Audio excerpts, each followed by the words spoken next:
It's taking an extra second to load the YouTube. All right, here we go. Let's see.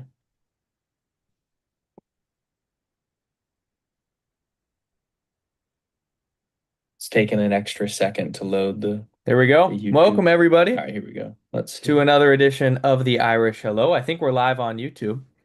So we're really excited for this. Aiden O'Neill alongside Shay Maloney from the confines of our own homes.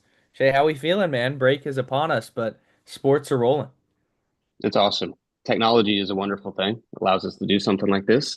Um, no longer confined to our phones and Instagram Live. We get to branch out a little bit. A few days ago, we just had our college football playoff plus Bowl Mania breakdown with Parker on the Blaze Sports YouTube page. So you should go check that out.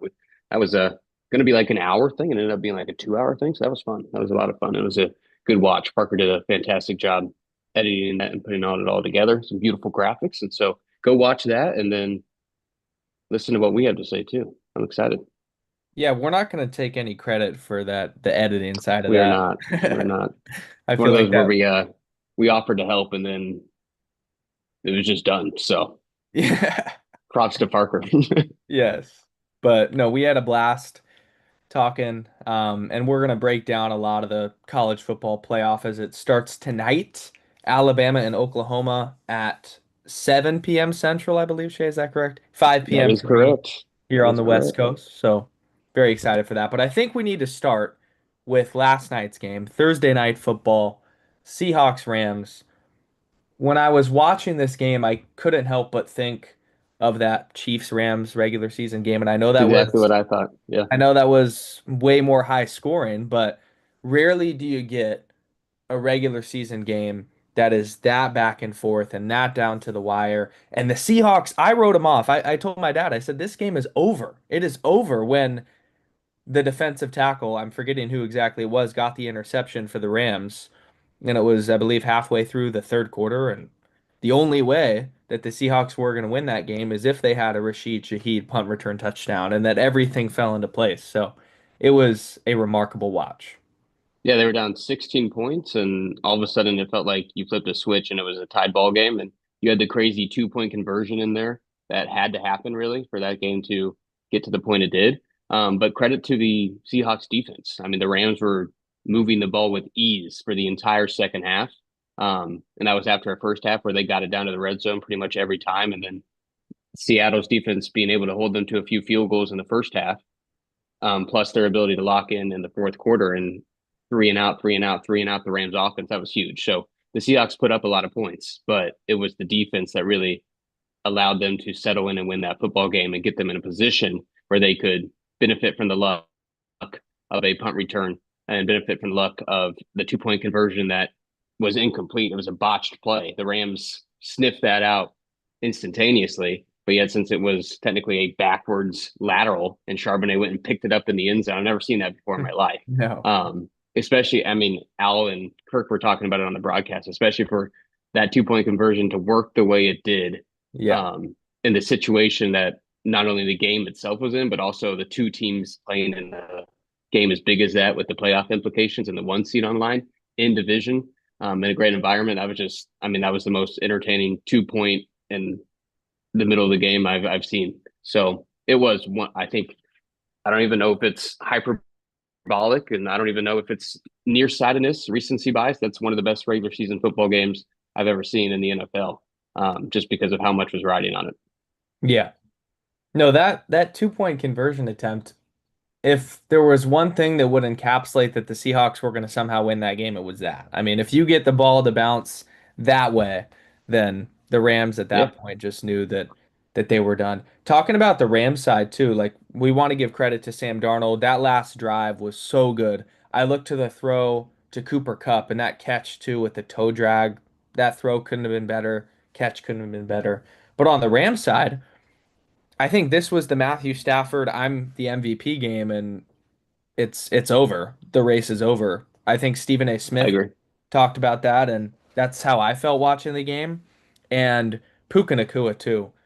Despite all the off the field stuff this week, when that guy is playing, he is unreal and had 220 receiving yards or something crazy.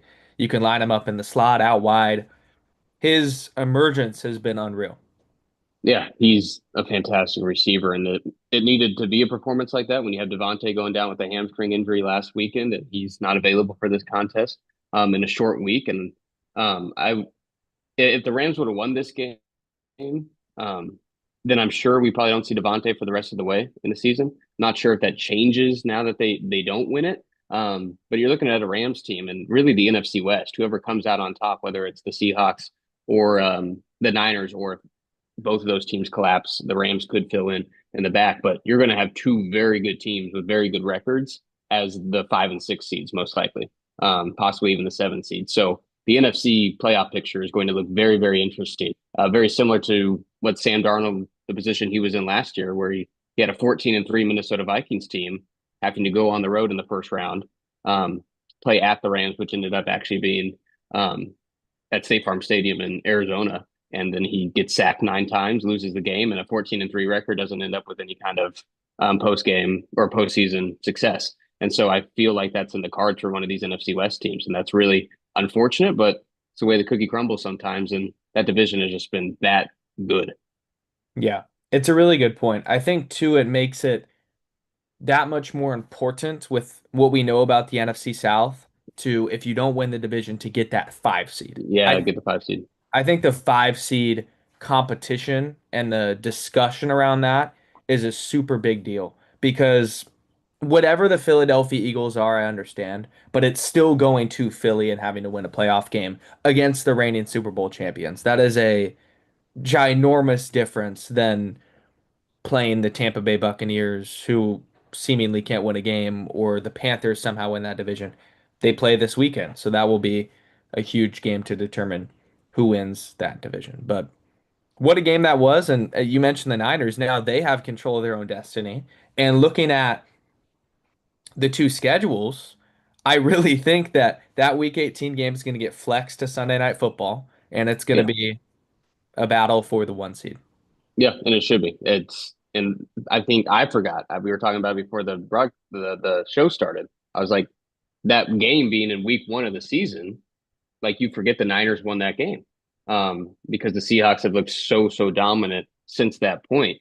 And it's really a test to see, okay, have the Seahawks progressed to a team where that's not going to be nearly as stressful for them as this Rams game was, or is that let's try to bounce back against a San Francisco team that just keeps winning too? Is that a product of the Niners schedule? Is that a product of them being back to their form from a few years ago where they made the Super Bowl and fell to the Chiefs in overtime? So that is should be an equally as big game with equally as big implications, if not bigger than the game last night. And right now, it's not being talked about that way. So I hope the Niners take care of their business against the Colts and then beat the Bears at home. And so I'm sure the Seahawks will win out the rest of the way to Week 18 as well. And then we do get that colossal matchup for the division, for the 1 seed, and for a very, very favorable spot. And I'm not even sure if the 1 seed is more favorable, or if being not in that top four and having to go on the road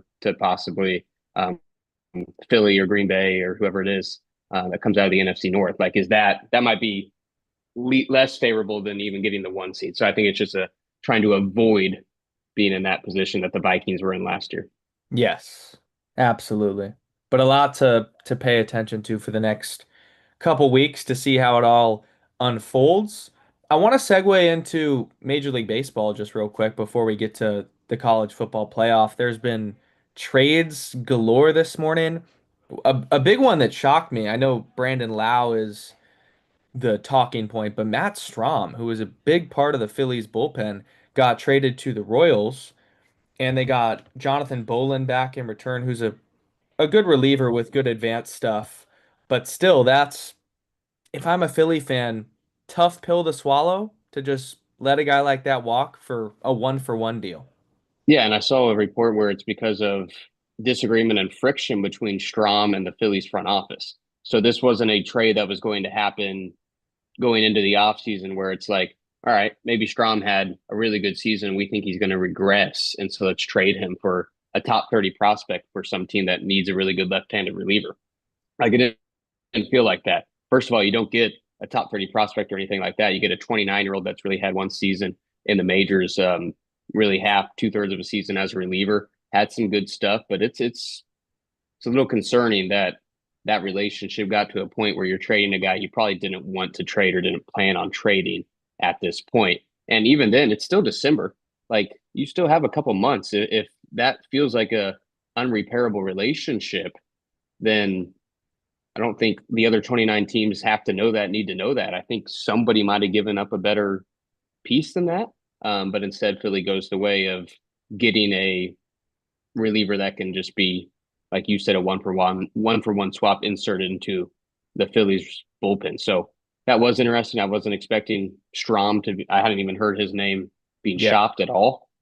So credit the Royals. I mean, Strom gets out of a situation he might not have wanted to be in for whatever reason that is. And now he joins a Royals team that we saw it a few years ago. If dominoes fall their way, they have the talent in some places to make some noise in a AL Central that always seems up for grabs. Yep. Yeah, it was just really shocking. And the Phillies too, they didn't have Jose Alvarado for a lot of last season with the PED stuff. So Strom was their lefty. And that's Yeah, a big part to me is like lefty relievers, that's a premium. You don't get a lot of elite left-handed relievers. And Strom, from a fan base perspective, felt beloved. He really did. Just from an outside point of view, not even as a Phillies fan.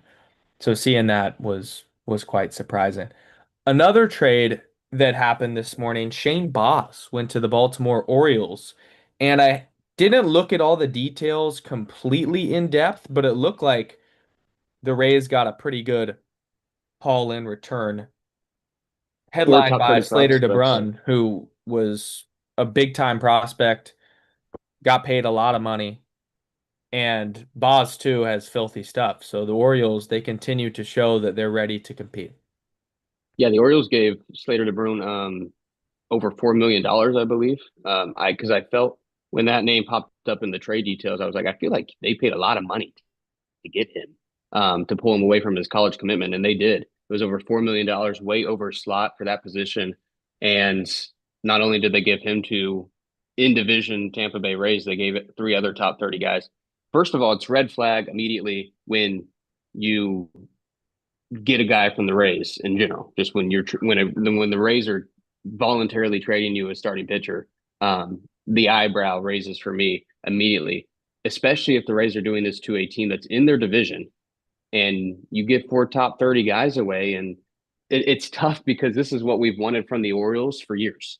We've talked about it time and time again. The Yeah. Baltimore Orioles, when you're sitting in a position where you have the luxury of all these young, talented prospects that you just don't have room for, and you have a glaring issue in your starting rotation, make the trades for starting pitching.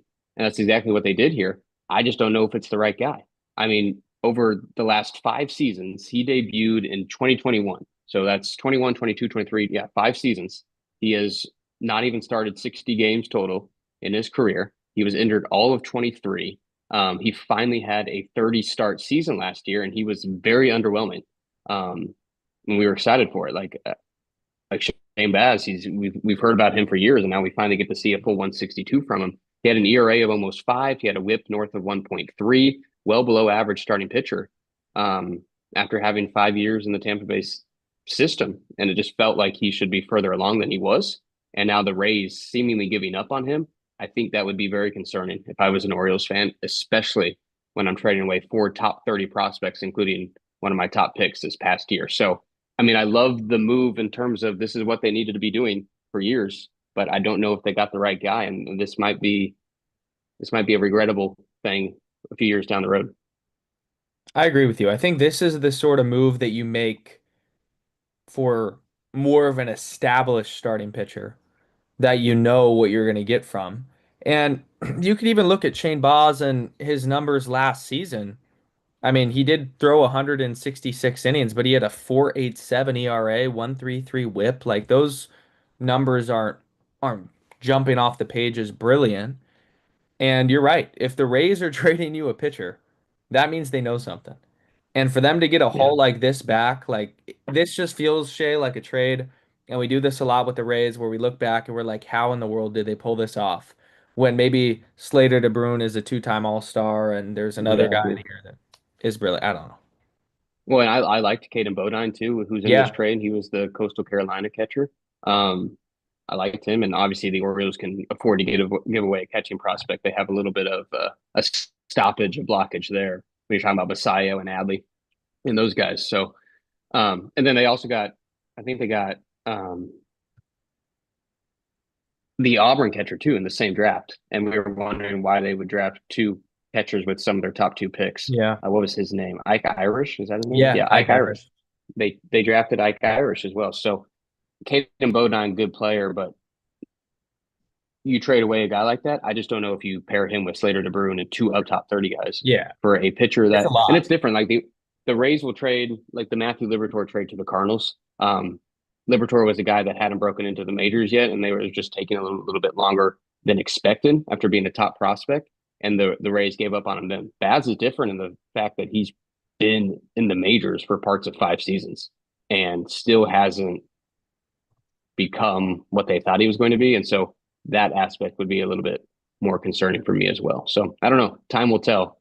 Love the move in essence from the Orioles, but I'm not sure if after this season, Baz is their frontline starter for a postseason appearance. Just doesn't feel like he's that pitcher yet.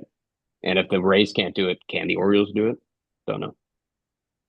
It's a lot. You give up a lot. I mean, it's more justifiable if you're trading all of this for a guy that is proven. But Like, would you I rather st have Baz over Grayson Rodriguez, who they just parted I with? don't know. I think they're in the same tier, and that just proves that you shouldn't have made a deal like this giving up five top or four top 30 guys. I still think that this trade, and I'm interested to see the reports later today, doesn't take them out of the starting pitching free agent market. I think they still need to be in the Framber talks and the Ranger talks, but it helps the rotation. I mean, it doesn't make them better Yeah, right it now does. because it's all prospects. Sure, but it feels like it could be a trade that ages poorly. The other Yeah, trade that I happened, agree. And no, you got it. sorry, one more thing. It is a rotation that has been just injury ravaged the last few years too. Like it hasn't been a great starting five in that rotation going into the year, like any of the seasons, but it's been better than what they've ended with. Like they've had guys hurt all over the place. So you get Shane Baz, he's been injury prone his entire career. So he finally had a full healthy season. I guess you're banking on that happening again. I'm not sure if that will go that way either. So yeah, looking at the rotation, they absolutely still need some more help. Um, right now, Trevor Rogers, who did have a great year last year out of nowhere, is their ace right now. They could use a Framber. Yeah. And the reason I've and a lot of people have linked Framber to Baltimore is because one of the Astros' old members of the front office, I'm forgetting his name, is now the GM of the Baltimore Orioles. I think Mike Elias. That sounds right in my head. But Mm-hmm. Mm-hmm. that will contribute for Framber to maybe land there. And Rangers also been in talks with Baltimore. The final trade of the day, well, it happened earlier as well, but Brandon Lau to the Pittsburgh Pirates, along with Mizzou legend Jake Mangum. Is that how we got it there? And then Mason Montgomery, the No, lefty. that's Jake Mangum. Jake Mangum went to Mississippi State. The Oh, Mizzou who is the legend you're Mizzou? thinking of is Cameron Meisner. That's right. I knew it was one of them. And Yep, then and they Mike, both kind of played started on the Rays at the same time this past yes, season. yes. And so yeah, There you go. but Then Mike Burrows to the Houston Astros, and then the Rays get Astros number two prospect Jacob Melton and Anderson Brito, who is their number seven prospect. On the surface of this deal, I like it for Pittsburgh a lot. They're looking for Thump in the middle of their lineup. It's not the most desirable place for a free agent. Brandon Lau only has one more year on his contract, though, so I would like for them to get an extension done, even if it's short term, because Brandon Lau's going to mash. Maybe you could get a 2 or 3 year extension, and it will make this trade look better. But they also got two guys that could contribute at the major league level right now. And then on the Rays side, two top 10 guys, but we mentioned off the air that it feels like they could have gotten more for a Brandon Lau, who was one of their best offensive players. And then the Astro side, I just don't understand at all with Mike Burrows. But we'll see. Only time will tell, really. Yeah, you knew Brandon Lau was probably going to be traded. He's a guy with limited control left. Rays haven't paid him yet. They're not going to. So why not try to get some value out of him? They do. Jacob Melton is such a Tampa Bay Ray. And if, again, same thing with the, not all of this is like a for sure thing, but if you're trading for a top prospect that's a pitcher, the Rays are trading for him, then like the Rays think they can do some wicked stuff with him. So I like it for the Rays. I love it for the Pirates. I mean, this is what you have to do. If you have positioned yourself perception wise as a team that doesn't try necessarily and they're always bad and it isn't a top free agent destination. They haven't given out a multi-year deal and forever to a outstanding free agent. And so what happens then? You trade for guys. And so guys can't say no to signing with you if you trade for him and you get at least a season full of Brandon Lau. This a guy who just hit 30 home runs. I mean, he's a 30 homer guy multiple times. He's a good player, good hitter. Mason Montgomery, the lefty they got, southpaw that can throw 100. I was watching a random Cardinals game at the end of the regular season this year, and they were playing Tampa, and all of a sudden Mason Montgomery comes out. I had never heard of him. This lefty, big old lefty that throws 100. I was like, oh, of course he is. He's so he is going to be a contributor for the Pirates, and Jake Mangum is a guy that Pittsburgh is used to those caliber of players playing significant time for them, and they get one of those from the Rays as well. Astros, it's interesting. Um, I mean, Mike Burrows fits what every one of the 30 teams wants, and that is controllable starting pitching. But he's had one slightly above average season with the Pirates. Like, is that the guy you trade two top 10 prospects for? No, no, it's not. That's just the one that was available, I think, in this three-team deal. So Jacob Melton really struggled with him and with his cup of tea in the majors, but I still don't think you give up on him that early. Like this is really peculiar for the Astros side. Yeah, Jacob Melton, underlying metrics and potential MLB ready. I just don't understand He it that much. he mashed in AAA. Yeah. If you look at his prospect savant page or any of his numbers there, he was absolutely electric.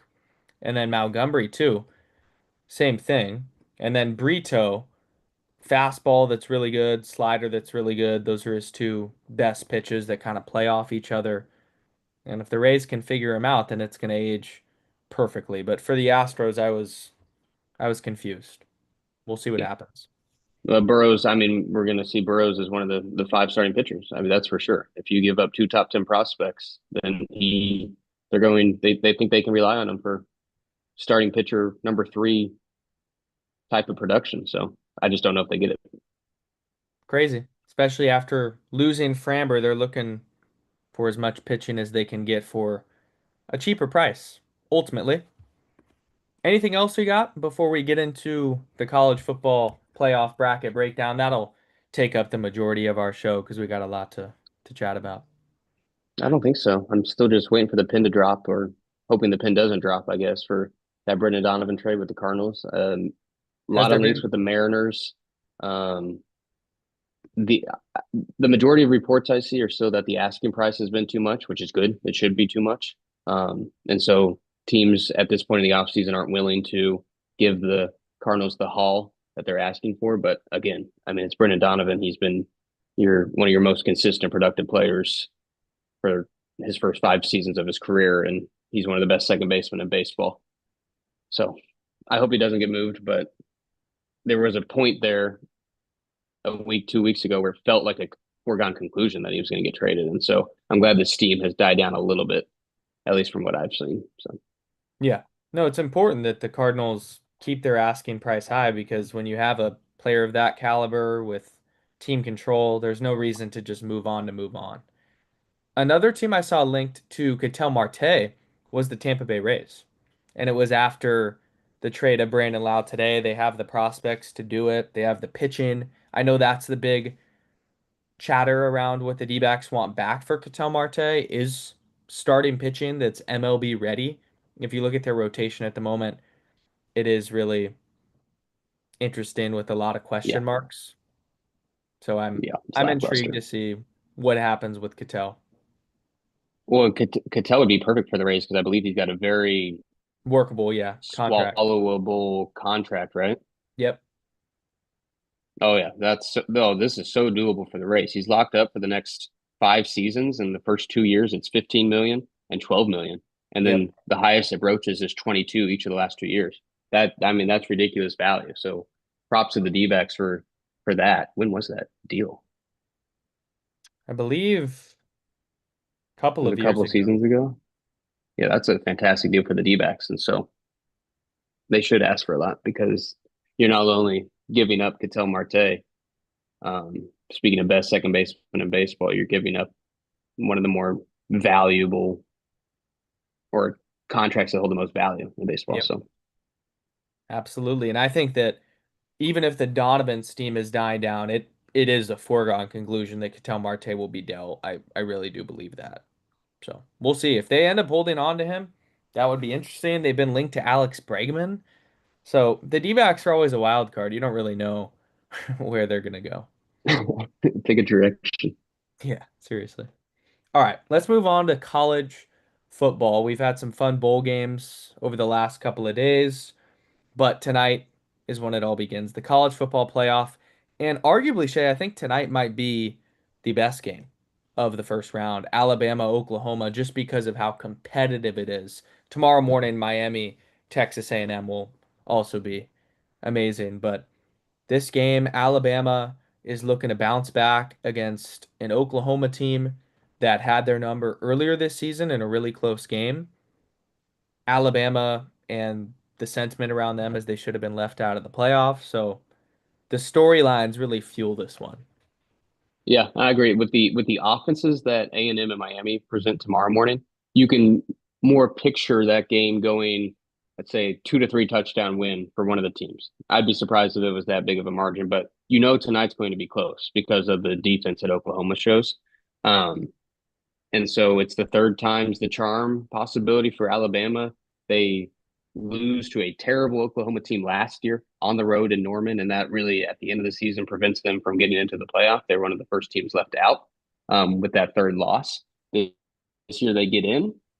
They lose to Oklahoma in the regular season again, but they get in and now have to go on the road um, to Norman instead of getting a home game in the first round. And it was an Alabama team that was positioned pretty well to possibly even get a first round bye uh, with about 3 4 weeks left in the season. And they lose to Oklahoma. They stumble down the stretch. They lose to Georgia by significant margin in the SEC championship game. And all of a sudden, you were in the kind of bubble conversation with Notre Dame and Miami, and you had to play a road game. So it's tough for the Crimson Tide, but it's also tough to beat a team 3 times. And for that reason, I'm going Alabama. I'm still pretty bullish on Ty Simpson. He struggled in this Oklahoma game this year, but he kind of shot himself in the foot with turnovers. I don't see that kind of turnover misfortune happening again against the same team. But at the same time, it's can you call it misfortune? Oklahoma, it is an elite defense with Venables. That's been his calling card ever since he was at Clemson. That's why Clemson won national championships, is because of his defense. And so they have another national championship caliber defense. So I'm going Alabama not only because of the third time thing, but because of I trust Bama's offense way more than I trust John Mateer and Oklahoma's offense right now. And that's what came down to me picking a road win. But I could very well see Oklahoma getting the job done again because they just put every opposing quarterback they face in nightmare situations with turning the ball over. And they forced numerous fumbles in this first game. Not all of them were recovered by Oklahoma's defense, but they force so many fumbles and just the ball's on the ground all the time, it feels like. And it's been even tougher to play in Norman. I mean, even Jeremy Bernard, the Bama receiver, had a quote about last year when they lost Oklahoma. He kind of blamed the lights. And so Bama's been rattled against Oklahoma. Like the Oklahoma's had their number. I just don't think that when I'm high on Ty Simpson, I'm higher on that Alabama offense comparatively to Oklahoma. And I just don't see a world where Kalen DeBoer, and the offensive mind that he is, loses 3 straight times to Oklahoma. I just don't see him. So I'm going Tide tonight on the road. I'm right there with you. I've got the Tide on the road tonight as well. Maybe it's just because we know it's Alabama at the end of the day, and it's only a matter of time before they figure it out. But Ty Simpson is really that dude. He's one of the best quarterbacks going into this draft. Their running game has been the issue, but you talked about it in the Blaze Game Day show. Everyone knows their running game already stinks, so it's not like Oklahoma's going to be focusing on that. They're going to be focusing on Ty Simpson. So he's really going to have to prove to the world that even when a full 11 is honed in on me, I can come through when it matters. There's been a clear game script that has happened when Oklahoma has won football games, and it's been starting with obviously the defense. It stops everybody, but they really get that rushing game going first, whether it's Mateer or one of their running backs, and then Mateer builds off of that. Since Mateer has hurt his hand and has not been the same, their offense also has not been the same. In Alabama, I talked about it on the Blaze show, but they had the recipe for beating Oklahoma in that first matchup, and they just happened to fall short because they Yeah. turned it over. So if they play the same exact way, that same exact brand, and they stop the run and they force Mateer to make difficult throws when he might not be as confident coming off that injury, they're going to come out on top even though it's on the road. And I believe that's going to be the case. Yeah, and it's been an inconsistent run game for Oklahoma at times that especially beginning of the year, it was the majority of their rushing attack was coming from Mateer himself. And when teams were able to stop him, then it was tougher for them to run the football with the running back room as well. Bama has famously struggled with the mobile quarterback. I mean, they lose to Jackson Arnold last year with Oklahoma. They lose to Diego Pavia last year. They lose to begin this year with uh, Castellanos at Florida State. Like they've struggled stopping that. But again, it's a team they've played now 3 times in kind of a short span. And like you said, they nothing really went their way in this first game of this regular season, and they still almost squeaked out a win. And so I just think it'll come back to the mean, and they'll be weary and cognizant of not turning the ball over against this defense, and they'll be better prepared to attack the tough Venables unit. It's intriguing because Parker, who's this big Alabama fan, and maybe this is saving his own butt so he doesn't, get mad when Alabama loses, but he said Oklahoma's going to win and he thinks relatively Yeah. big. And his counter to me when I was talking about like Oklahoma stops the run, Alabama doesn't have a run to stop. And so it's like strength on weakness at what point does nothing give in that situation? But his counter to me was it's like everybody knows Alabama can't run, but they still think they can. And he was right. In that SEC championship game, they gave um, a lot of carries and they tried to run it up the gut multiple times, and Georgia just was not having any of it.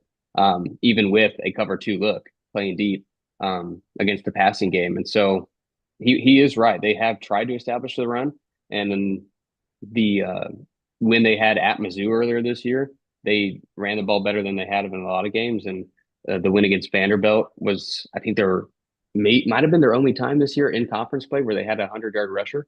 And so it's been a struggle for them, but they have tried to establish it at multiple points. If they can get anything out of the running game, I think it's just gravy. Like I think they know they can't win that way. And Oklahoma knows they can't win that way. I think Ty Simpson will win this football game for them tonight. I do too. Ultimately, we'll see what happens, but Alabama, they need this one. I really do I think mean, they this need this one. this would be an upset, as crazy as it sounds, Yeah, because not only is it Alabama versus Oklahoma, a team that was nowhere near sniffing the playoffs last year, it's an Oklahoma team that hasn't really provided any fireworks offensively. Um, they were kind of out of the public eye for the majority of the back half of the season after the Texas loss, where Mateer rushed back from the hand injury and they looked pretty poor in that one. The offense really hasn't taken significant strides since then, but they've just continued to win football games because of that defense. And so I think I said this on the Blaze Game Day show as well. Oklahoma's run in these playoffs will be solely um, based on how far the defense can take them. If Mateer hasn't gotten himself together, really. yep. That all begins tonight. Shay and I will be dialed in, so make sure you stay tuned for social posts on that matter. But tomorrow morning, 9 a.m. my time, 11 a.m. for you is when we have three college football playoff games, beginning with Texas A&M versus Miami. I mentioned how Alabama Oklahoma could be the best game of this weekend, but this also very well could be. Carson Beck versus Marcel Reed, two really good quarterbacks. Miami unexpectedly got into this playoff. Texas A&M unexpectedly dropped down to the number 7 seed. Another matchup that has a lot riding on it. Yeah, I'm excited for this one. I really am. And I have the Hurricanes just because I can see the whole they were at the center of the controversy of they shouldn't have got in over Notre Dame and they did and it's like they're the team this year where it's like should they be here?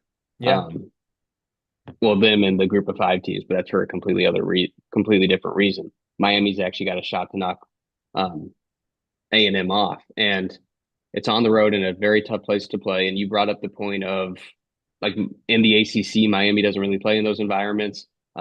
They hardly even play in those environments when they're in their home building, and so that is tough. Like A&M's Kyle Field is a significant home field advantage. Um, I just don't know. A&M's continued to rattle off wins this year up until their loss to Texas in the final week of the season, and it cost them the SEC championship berth. But there weren't very many points in the season except for the beginning of the season win against Notre Dame, where it was like, oh, this A&M team is different. Um, they struggled significantly against South Carolina. That Mizzou game was going to tell us a lot, but then it ended up being a third string true freshman quarterback that A&M was playing. And so that doesn't really, you can't really put a whole lot of stock into that. I wish they played the top tier teams in the SEC this year, and they really got away with not playing them. Um, and so I think if I would have seen them in action, even a close loss to Georgia might give me more faith for them in this playoff, but I just didn't see it. Um, that at that going to Austin and playing Texas in rivalry week was really the closest we got, and they fell short. And so that gives me some pause. That defense has not been as dominant as I would have wanted them to be. Um, Last year under Mike Elko, good defense. I think their defense is worse this year. I really do, and they've been bitten by the injury bug a little bit at some key positions, but I would have expected A&M team that goes 11-1 and gets a home playoff game in the first round to boast a much better defense than they actually have this season.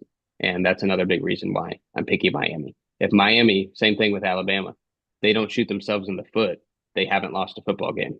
And so that defense is much improved for Miami. That was the unit holding them back last year, preventing Cam Ward from getting into the playoff. Carson Beck is a step down, but the defense has been a big step up. And I think that'll show tomorrow morning as well. Yeah, Miami has all the goods to win this matchup. I am picking A&M though. And a big part of it, as I said on our Blaze show, is really that home field advantage. I don't think Miami is seen the like of that. And it's also that I still have a lot of belief in Texas A&M and M and Marcel Reed and what they're building when they've only had one loss all season, and it really wasn't that bad. It was to No, a it wasn't. Texas team on the road during rivalry week in a game where I think they would be more expected to lose than win, in all honesty. I think if they won that game, it would have been more like, wow, that's crazy that they're continuing this hot streak. But Miami also has a much better defense, and I think this will come down to a true battle of the quarterbacks and who outplays one another in Beck or Reed. And I trust Marcel Reed, but I would trust Carson Beck a little more in that matchup just because of the experience and already being in positions like this.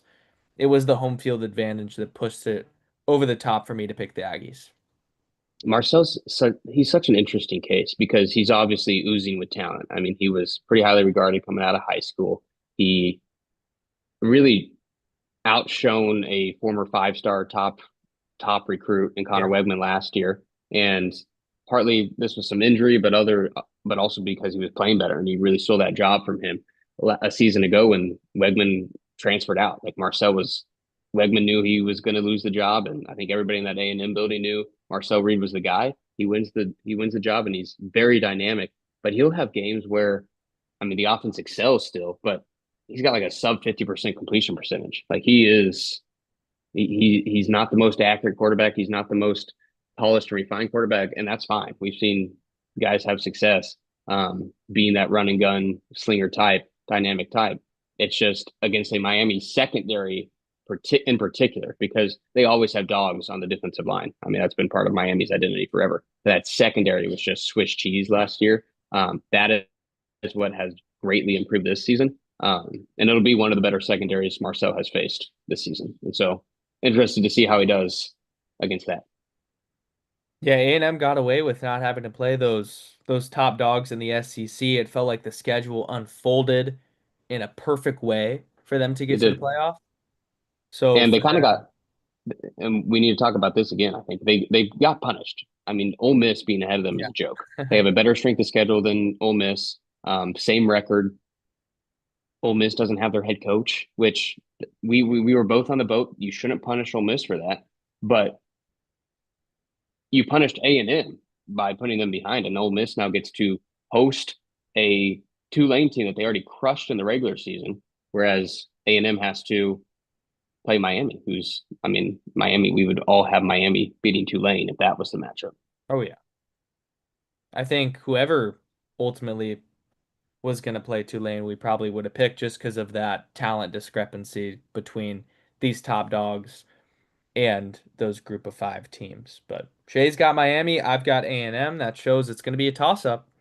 That all starts tomorrow morning. Then the game after, Tulane Ole Miss. We can hit on it briefly, but I know where we're both going to go with this. Earlier in the season, Ole Miss had a monster win over Tulane. Yes, no more Lane Kiffin.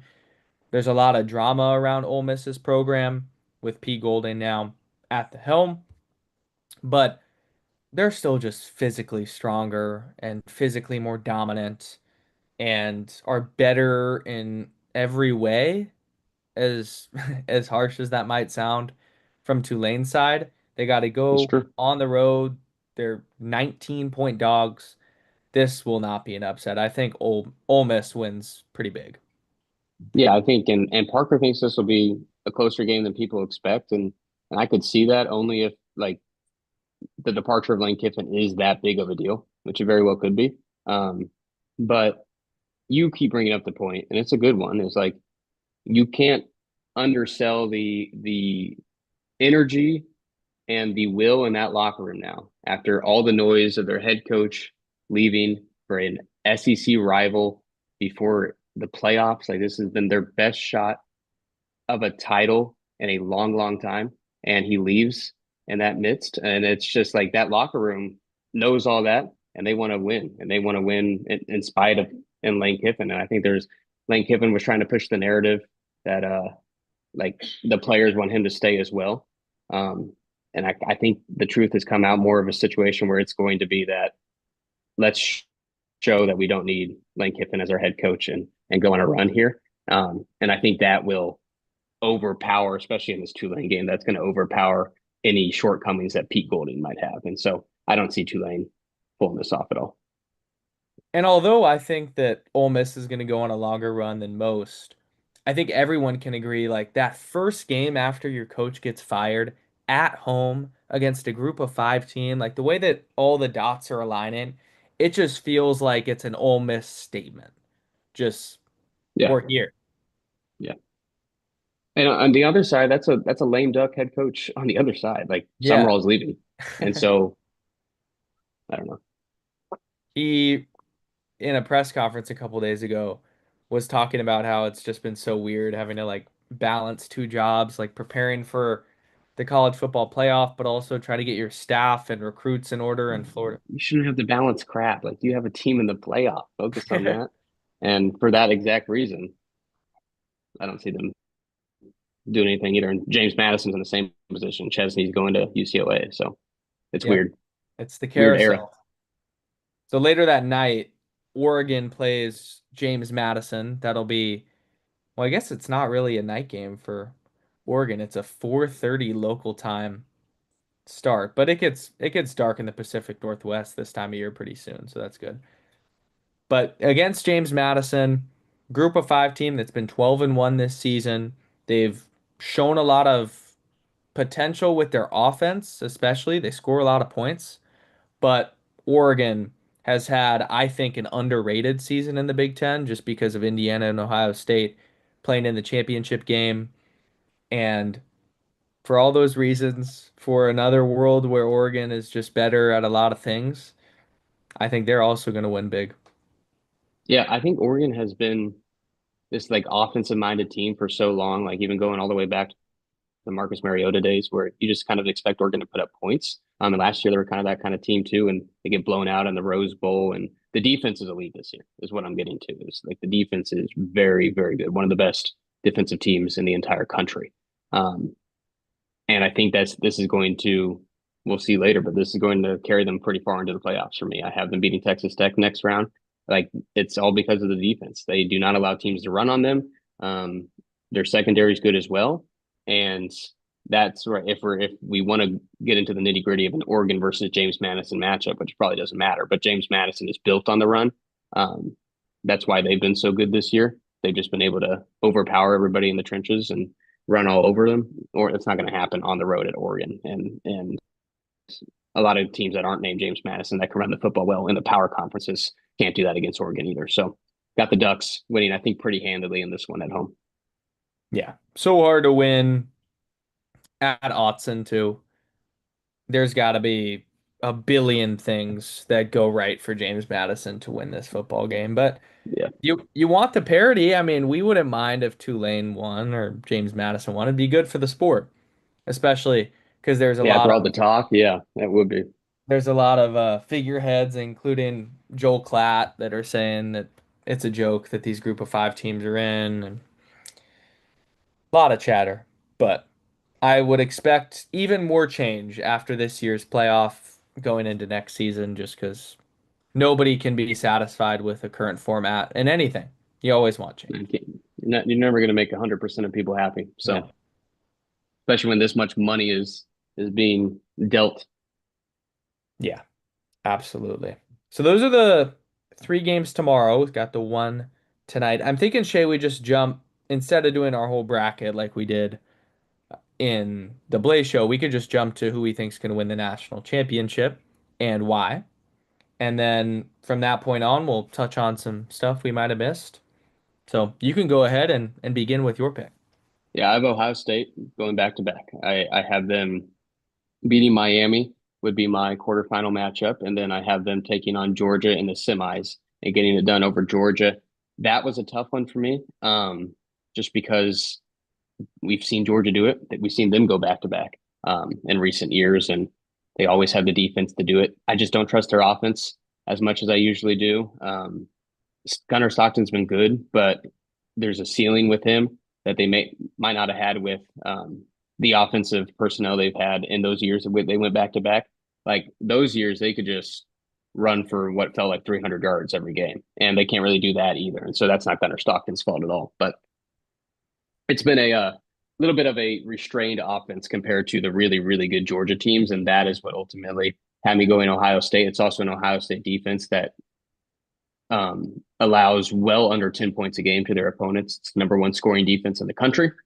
And defense wins championships. You have to, if you go back all these years of the last few national champions, it's every time, every year, year in and year out, it's an elite defense. And even in 2019, when it was LSU, scoring 50 points a game with Joe Burrow and all those weapons he had, they still had a top 30 defense in the country that didn't allow very many points. And Ohio State obviously fits that mold. They had the elite defense last year, and it helped them win a national championship. I see it happening the same way. I have them facing Oregon. Going into the bracket, I thought like it's going to be one of the three Big Ten teams to win it all. Between Ohio State, Indiana, and Oregon, I think all three of them have the goods to do it. I have Dan Lanning getting over the hump in terms of showing that he can go on a run and get this Oregon team multiple wins in a row in the biggest games of the year. I think it's a luxury and a blessing in disguise for them almost that all the crap that happened around them got them into the 5 seed because they were probably third best Big Ten team. They were really never going to be in that top four, especially with the Yeah. season Texas Tech had. So they're going to be in that 5 through 12 range and have to play 4 games to win a national championship. But they get the 5 seed because of Bama losing and all the crap with Ole Miss and A&M losing to Texas. Like they end up with the 5 seed. They get to play James Madison at home, and have they don't have to play in the Big Ten championship game either, which is huge because they were injury ravaged at the end of the regular season. They have a lot of time for those guys to get healthy, and then really kind of an extra week. Like it's almost an extra bye week getting to play a group of 5 team, and it's a nod to it's going to be a benefit for Ole Miss too when you compare those two teams to what Miami and A&M are going to have to get up for and what Alabama and Oklahoma are going to have to get up for tonight. It's a big difference, I think. Not to disrespect the group of 5 teams, but I think it is a big difference playing at home against a James Madison compared to some of these other games in the first round. So that's another week that benefits them. And I think they beat Texas Tech. I think that's going to be a hard-nosed, hard-fought, low-scoring game that Oregon edges out offensively. Because I think I like Dante Moore and what he can bring a little bit more than Baron Morton and the inconsistencies that he's had at certain points this year. And then I have Oregon getting it done in a rematch against Indiana. You've seen rematches in the past. This last year, Oregon was um, they beat Ohio State in the regular season, and then Ohio State was the benefactor of a rematch in a favorable position, and they crushed in the Rose Bowl and they beat the Ducks that way. And I think you get a similar rematch this year where Indiana beats them out at Oregon's place in the regular season. I think Oregon gets their lick back and gets it done over the Hoosiers in the semifinals to punch their ticket to the national championship, where they will ultimately fall to Ohio State. I think Ohio State is just. I was. I don't have my car here at winter break because I don't drive it from Missouri. So I was riding my dad's truck and got sports talk radio on, and those guys were saying like Miami's going to have the best offensive and defensive player in every game they play in. And I was like, are we serious? They maybe in the first round, but they were talking about Malachi Tony and maybe an offensive lineman they had. Ruben Bain is incredible on the defensive side, but I was like, Ohio State is that team. They have Jeremiah Smith and they have Caleb Downs on the defensive side of the football. I'm like, they're Yeah. going to have the best offensive and defensive player in every game they play. And as you always say, when you have the best player in the field at all times, it's hard to lose. And that's what I think for Ohio State. So I got the Buckeyes repeating. I do too. I also have Ohio State winning the national championship. It's a basic pick, but I think it's had less steam after their loss in the Big Ten championship, but I'm not forgetting. They don't need to win a game like that. And also, if it wasn't for a missed 20 whatever yard field goal, Yeah. and they gave up 13 points to Indiana. 13. That's nothing. So Yeah. if you continue to put the opposition in positions like that, you're going to be in a good spot to win practically every single game. And then in the national championship, I actually have Texas Tech going all the way to take on Ohio State, and it's really just that defense. I think that Shea said defense wins championships, and you don't really have a better defense besides maybe Ohio State in college football than Texas Tech. And Texas Tech has that argument to maybe be the best defense in college football, depending on what metrics you look at. But they cause so much havoc. And I believe in that matchup where they ultimately take on Oregon that it will be enough to push them over the top. But I'm with you on Oregon. I see that path in that matchup that the winner of that feels like they're going to go to the national championship. There's something with Indiana where could see the vision of them going all the way, but I think there might be a cap on where they're at this year as far as like winning it all.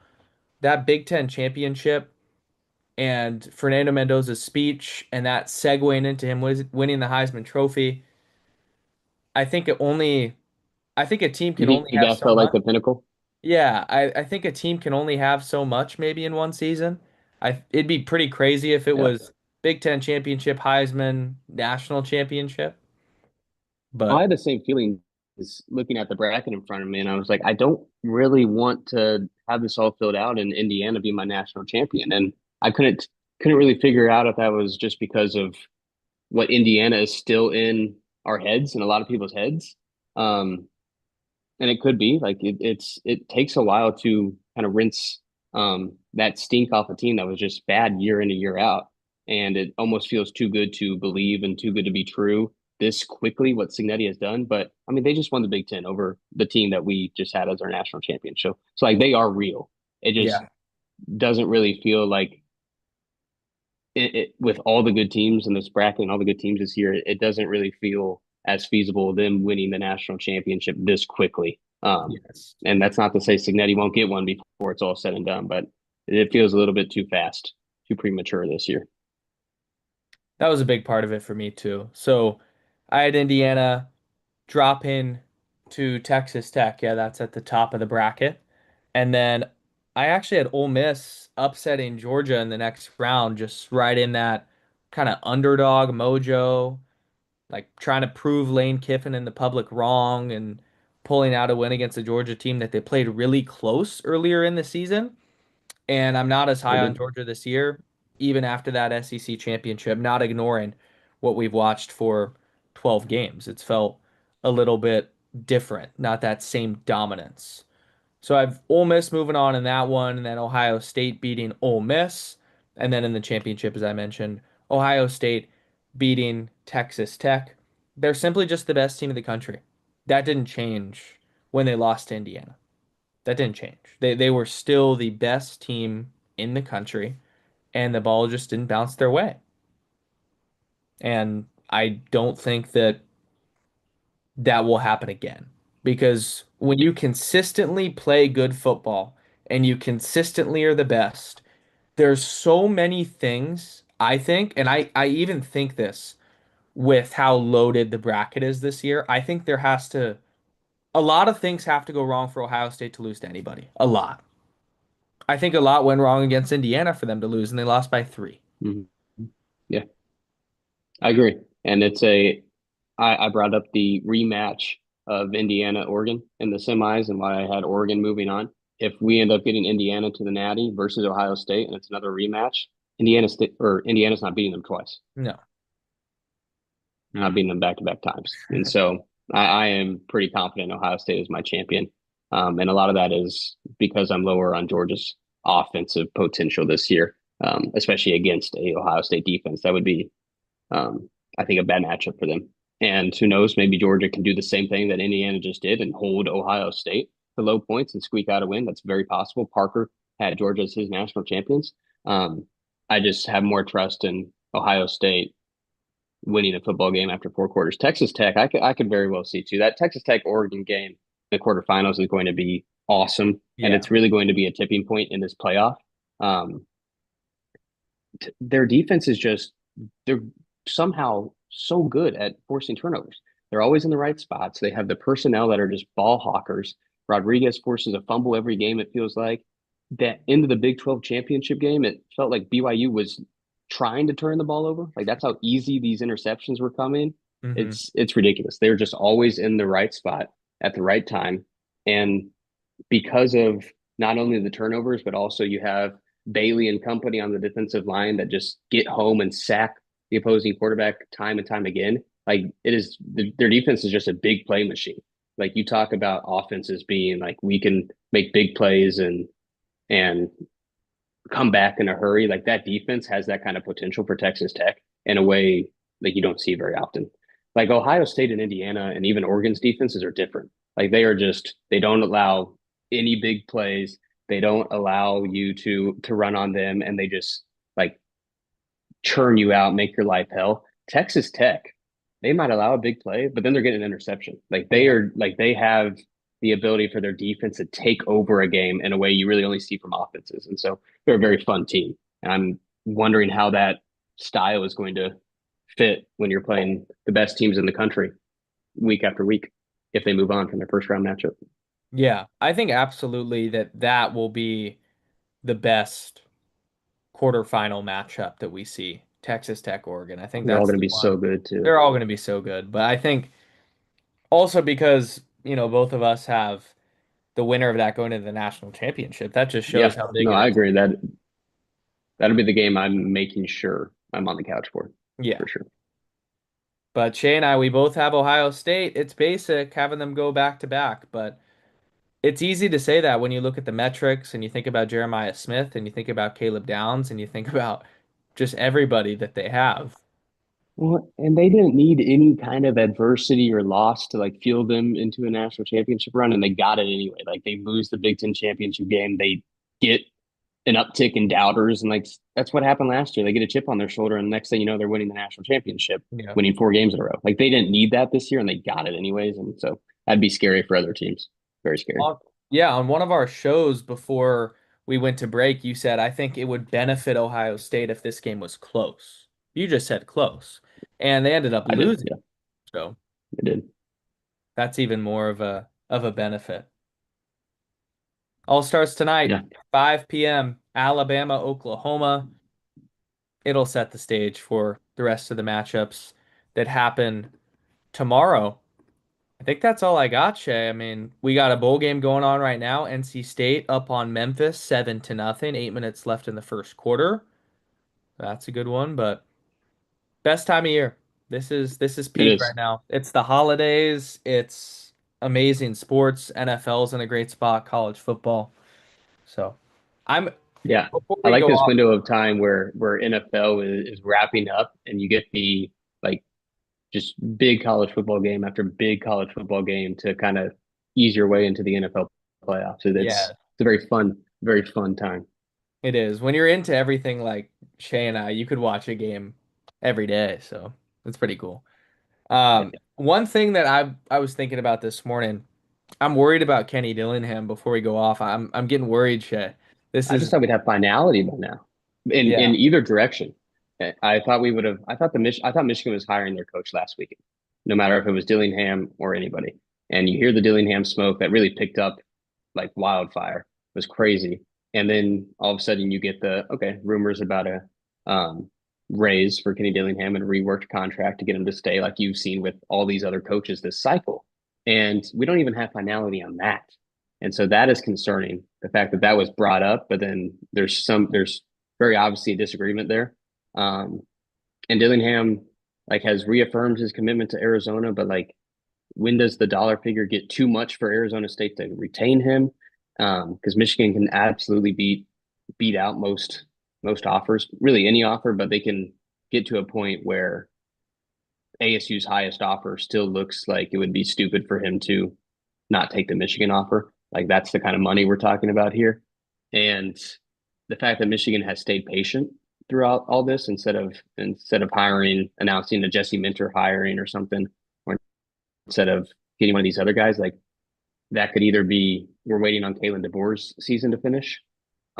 If Alabama were to lose to Oklahoma tonight, there's already been rumblings some weeks here, some weeks here after a loss where he is kind of being pushed out by his own fan base, and it was going to be the worst job in the world to follow up Nick Saban, but especially when you lose a couple times per year after the Saban run, it gets even harder. And so does DeBoer like maybe take a raise and get away from all of that? Very yeah. possible. It's much easier to follow a guy like Sherrone Moore after all the stuff that just happened than to follow Nick Saban. And so I could very well see DeBoer going to Michigan, but then to all bring it back home to Kenny Dillingham, then Alabama's going to go after Dillingham. And so if you're ASU's leadership, you have to get this contract done and you have to get the raise done. Like you got to keep him. He is the best thing that's happened to your football program, maybe in the history of your football program. Like that's It the is kind of potential we're talking about. So it is a catastrophic scenario if he ends up leaving, considering that, and we've been blessed being students when we are, but considering that this program was in the dumps. And just a year ago, around this same time of year, Shay and I were getting ready to go to the Peach Bowl. That is just crazy. yeah, And then you let that guy who led you to that spot walk. Think about how many people in Arizona in general will no longer be fans of the program. Like it's everything. Sam Levitt transferring is one thing that's repairable when Kenny is so good at getting quarterbacks, but letting the master of it all, the creator, everyone knows yeah. that he's the reason. I mean, a seemingly corny activate the valley motto that he was pushing from day one actually worked and like came to fruition. Like people care about Arizona State football now Yes. in a way they did not before he got here. at following all the Herm drama. Like he has succeeded in what his number one mission was, plus the actual success on the field of going to the Peach Bowl last year.